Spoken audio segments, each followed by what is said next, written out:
It has been a while since I showed Magic the Gathering any love.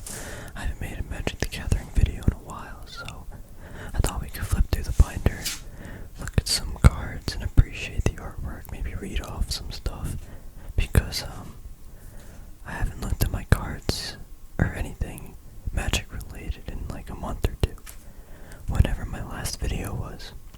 I already talked about this card enough, but me and my friend pulled this when this set came out, first booster pack. It was incredible. We were looking to sell that card, but I want to hold on to it for nostalgic reasons.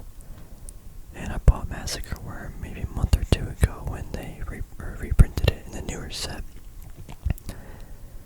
I thought it would be a good time to buy it because it's such a cool card. And I think this Mirrodin Besieged, such a cool artwork. Jason Chan is the artist. I just love it. I kind of wish it was a 6/6. This way it would be similar to Wormcoil Engine, you know, a 6 mana, 6 mana for a 6/6. But yeah, this is 6 mana for a 6/5. I feel like it doesn't flow, and especially Massacre Worm. But I love the whole vibe of these worms. Definitely my favorite archetype. I already talk enough about worms. We will proceed and just talking about other stuff. I know you guys probably all know that Jund is my favorite, like, you know, region or landscape. I don't even know the word to use, I forgot, but here we have Savage Lands. Jund is a world as cruel as those who call it home. Their brutal struggles scar the land, and as it carves them into its image, a vicious circle spiraling out of control. I thought I had a reverse one, but I guess not. I mean, this card's not really valuable, but it's cool. It's valuable to me. This was a newer card that I got that I love the artwork. Elite Headhunter. Just look at this card. It's a creature, human knight. It's got menace, which is always a plus. But 3 mana, red or black, Rakdos colors. A plus, love Rakdos. Sacrifice another creature or artifact. Elite Headhunter deals 2 damage to target creature or player. That doesn't really seem too worth it, in my opinion. You know, so you get a 4 mana, 2/3 menace, which is good, but this ability you can target obviously to anything, basically creature or planeswalker. I don't know, it just seems like a lot. But anyway, it's cool. Nothing remains of his foes but the gripping story of their downfall. Just look at that art. It's beautiful. What else we got down here? We got some more Rakdos stuff. Nothing that I want to dive further into just yet. I know we talk a lot about Raymond Swanland on the channel, but yeah, Rubble Hulk, look at this bad boy. I love the effect of this card too. It's such an underappreciated card in my opinion. The art's beautiful. Again, its Rubble Hulk's power and toughness are equal, or each equal to the number of lands you control. It's got Blood Rush, so it's pretty versatile, but it's just a big beater, and I like to play around a lot of land cards. There we have some more Savageborn Hydra, also illustrated by Raymond Swanland.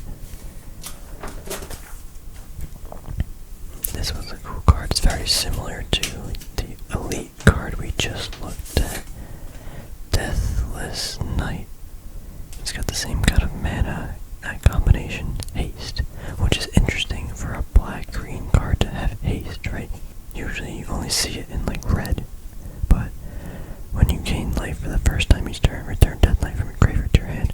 That's a good ability for a 4/2 with haste. With that ability, I think that's pretty good. Not amazing, but it's pretty good. We got Karuk too. When I pulled this, I was very happy. He's cool.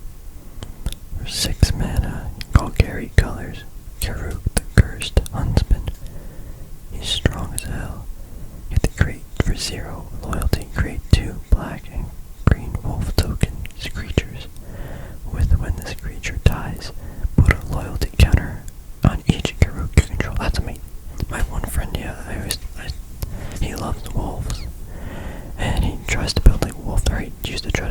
decks we haven't played in a while. But this card, it would be perfect for his deck. And Karuk is just a man that, tames the wolves and unleashes them. He's awesome. Got some more Karuk over here. These cards I already looked at enough. Let's spend more time appreciating other things.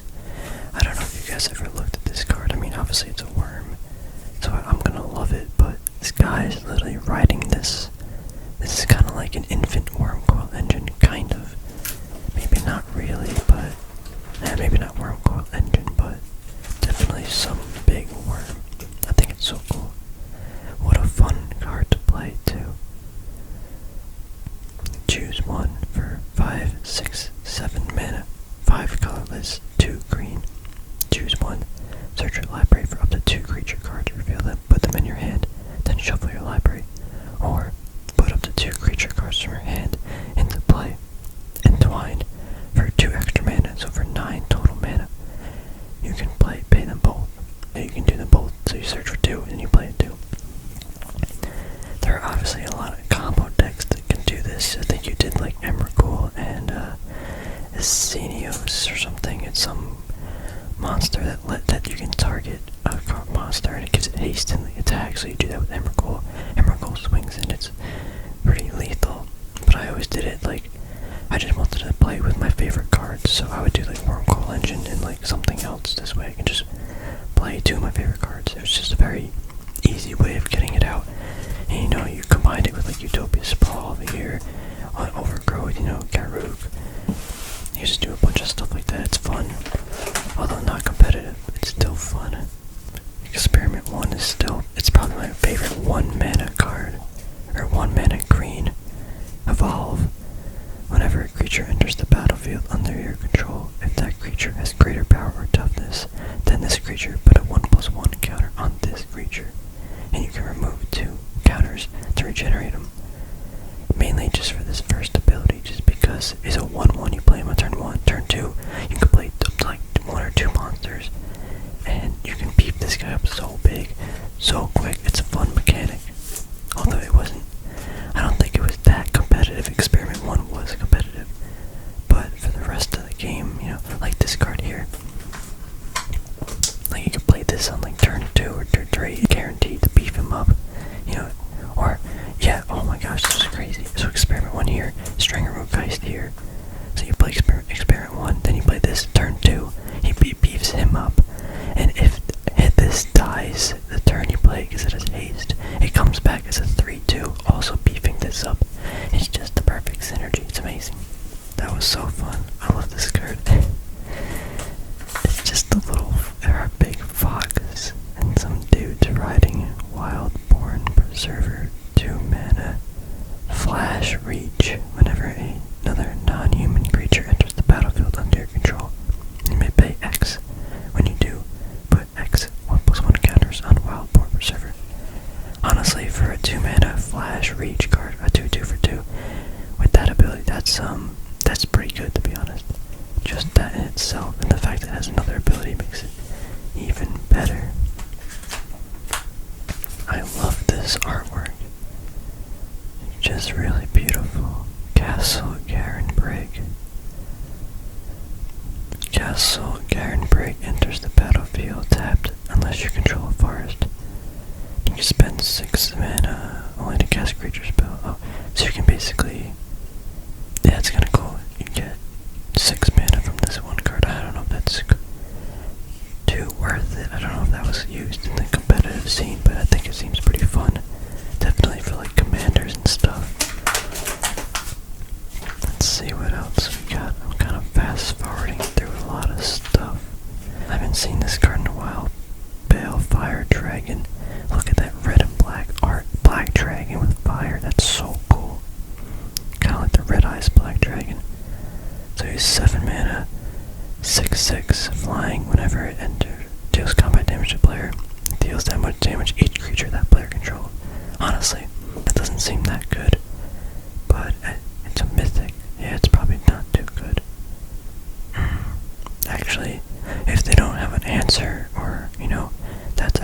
insane. You can wipe their entire board because most creatures aren't big, like 6, that have 6 toughness.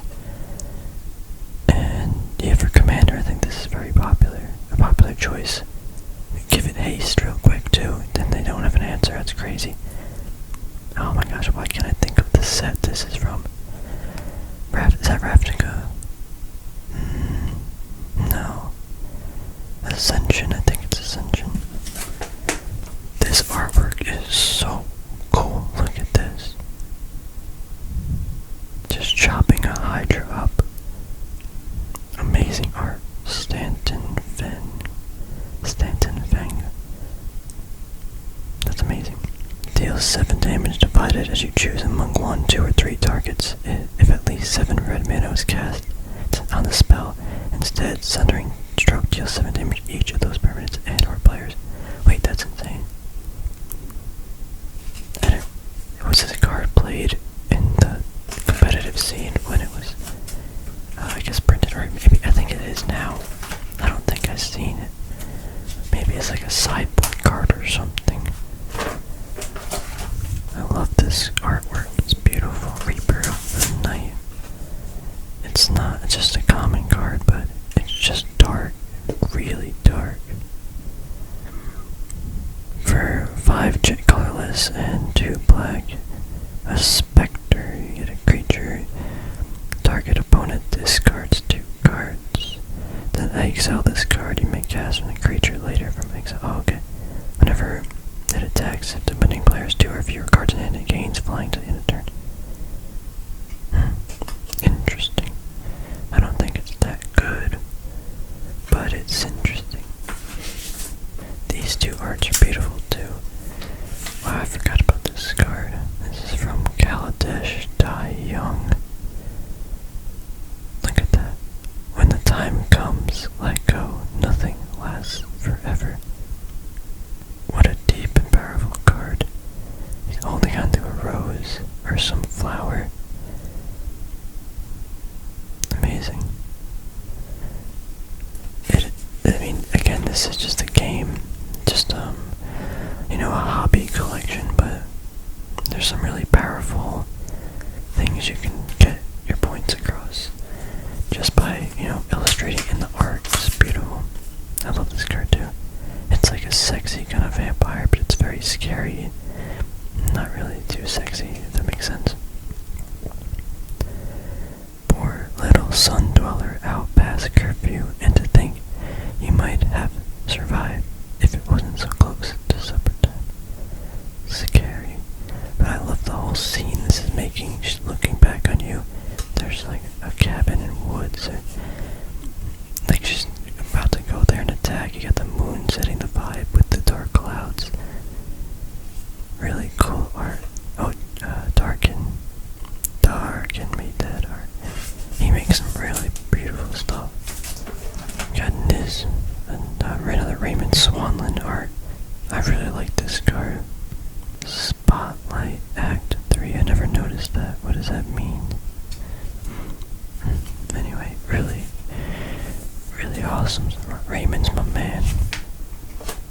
I would love to meet him in person and get some cards signed and just be like, yo, how do you do it?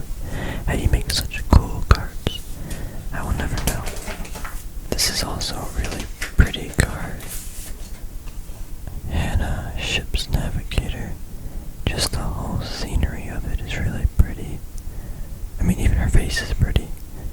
But it's, I never thought I'd spend my life fighting. I'm a maker, not a destroyer. Ooh.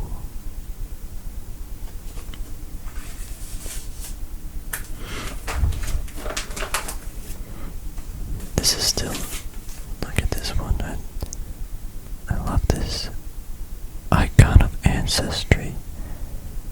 It's got like some Hydra in the back. It's got like some fox thing. Honestly, it's really hard to tell exactly what's in the back, but this almost reminds me of Rayquaza, the Pokemon, except it has 3 heads. But yeah, I love this, but I forgot what it's called, stained glass art or something. Yeah, I think that's what it is. But like, you even see like the sun rays shining on this card. What a beautiful piece of art.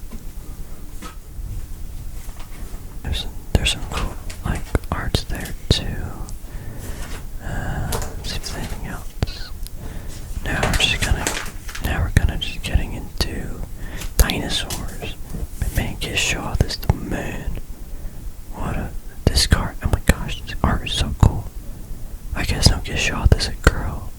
I'm pretty sure. Trample, Vigilance, Haste, let's go. Definitely one of the cards I would make a commander deck out of. Actually, I think this is my commander deck, kind of. It's just in binder format.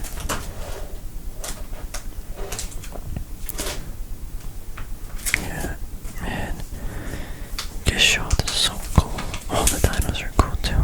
This card really... This reminds me of like a small, young Wormcoil Engine. Sickle Slicer. Yeah, it basically is a little Wormcoil Engine. I wish they made Raymond... I mean, this art's beautiful. I feel like they should have kept that for Raymond Swanland to do that art just because it looks like Wormcoil Engine. But that person did a great job. I'm not saying they did. I was looking for my Galta and my Carnage Tyrant. What a cool card. When I played Magic the Gathering online, I would just run this every single deck, or in every deck that ran green. Galta's pretty cool too. The Earth walks strongest of all. Sun Emperor commanders are well versed in advanced martial strategy. Still, the correct maneuver is usually to deploy the giant, implacable and unplaceable Death Lizard.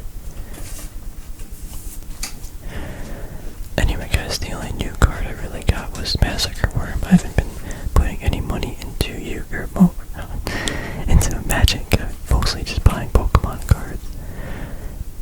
And I still love Magic and stuff, but I have other priorities right now that I'm like, yeah, I want to buy this. Like, there's nothing in Magic where I'm like, yeah, I need to buy that. I mean, there are some stuff, but it's not as powerful as an urge as Pokemon or Yu-Gi-Oh! Anyway, I hope you enjoyed this little video, going through some art, just appreciating the beauty of the card came from the artists that designed the cards and kind of brought the game to life. I will definitely be doing more of these videos just because Magic is such beautiful artwork that I think we all need to appreciate. I think it's like our responsibility as Magic lovers and enjoyers to spend time and actually appreciate a lot of these cards and give it the time that it deserves. Because, it just feels like the right thing to do, Anyway, thanks for watching, and I'll see you guys in the next video.